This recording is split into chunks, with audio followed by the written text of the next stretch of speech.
Good evening, visitors. Welcome to the Australian War Memorial's last post ceremony. My name is Robert Allen, and joining us today from the Royal Australian Navy is Captain Nick Tate.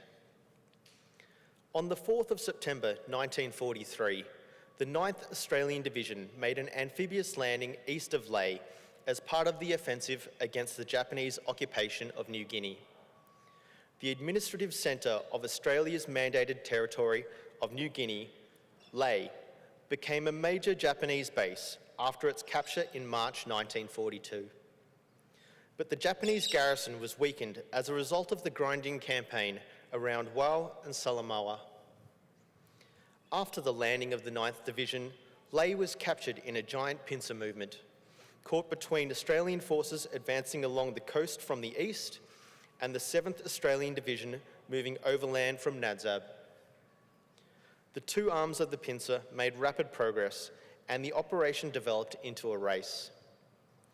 The 7th and 9th Divisions both reached Lae on the 16th of September, although the troops of the 7th were the first into the town. Around 1,500 Japanese were killed in the operation and another 2,000 taken prisoner, but close to 6,500 managed to escape, despite the 21st Australian Brigade being moved into positions to block their path. Lae was then developed by the Allies as a major base. Today, it is the site of the second largest Commonwealth War Grave Cemetery in Papua New Guinea.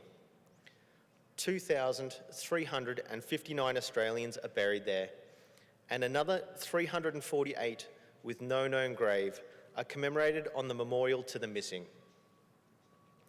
Today, we commemorate the battle for Lae.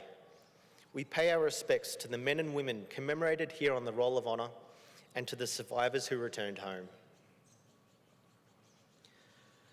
As always, we welcome the veterans who have served, those that are still serving, and the families that love and support them. The live stream of this ceremony is made possible by the Returned and Services League of Australia and the RSL and Services Clubs Association. We welcome members who are watching the broadcast of this ceremony across Australia. During this evening's ceremony, wreaths will be laid at the base of the Pool of Reflection by visitors to the memorial. If you're able, please stand and join in singing the National Anthem.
Those requiring a seat, please be seated.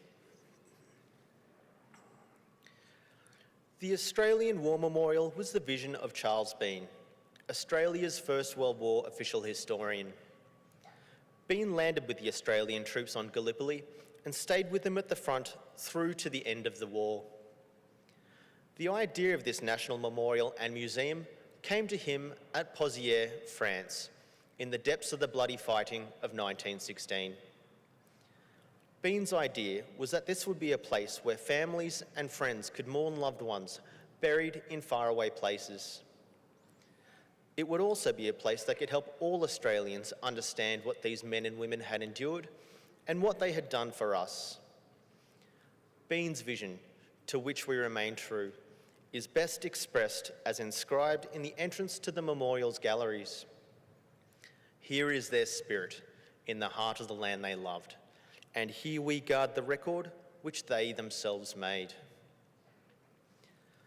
Tonight, we will read the story behind just one of those on the Roll of Honour, which lists the names of more than 103,000 men and women who have given their lives for us in war and on operations for more than a century. But first, we present a lament, Flowers of the Forest. Wreaths or floral tributes will now be laid at the base of the pool of reflection.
Today, we remember and pay tribute to Private Edward Montague Fink.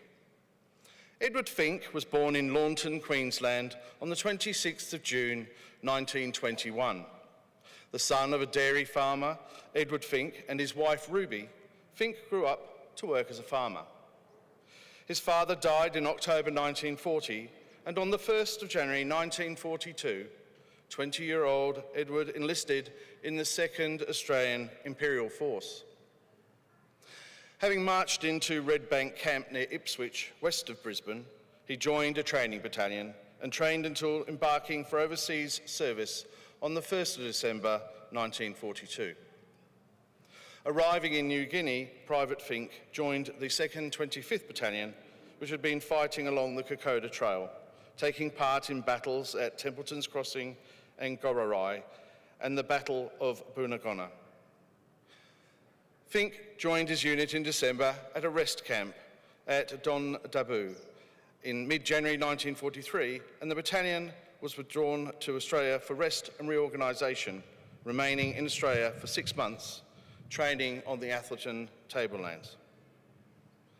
Fink and the 2nd 25th returned to New Guinea in July, arriving in anticipation of the 7th Division's advance on Lae.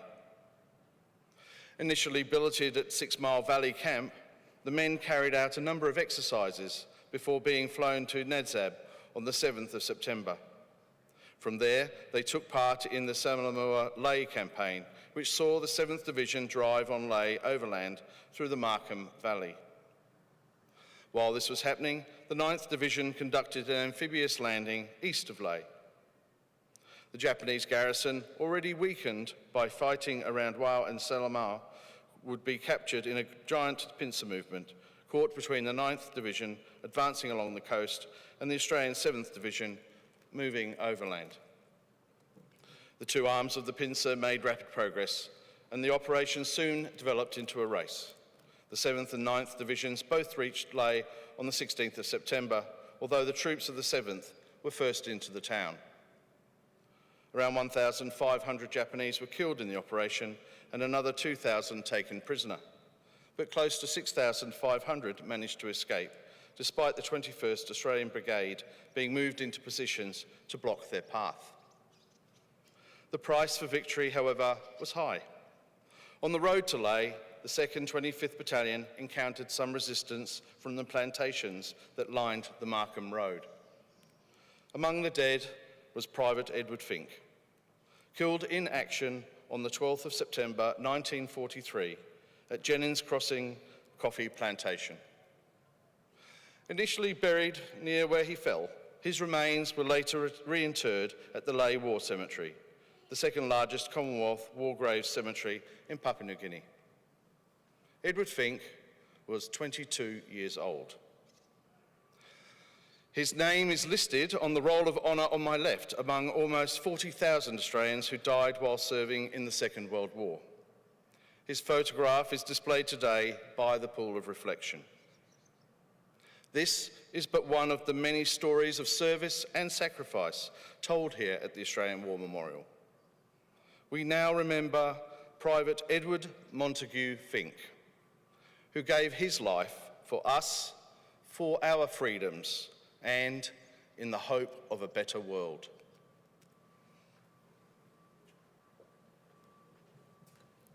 Please stand for the reading of the Ode and the sounding of the last post. They shall grow not old as we that are left grow old. Age shall not weary them, nor the years condemn. At the going down of the sun and in the morning, we will remember them. We will remember them.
Lest we forget.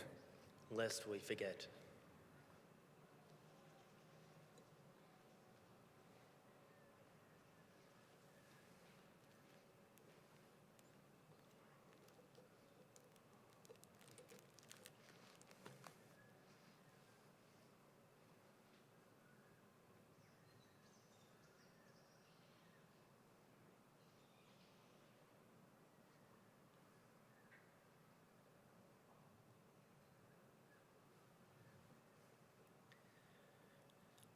We leave you this evening with the words of the memorial's founder, Charles Bean.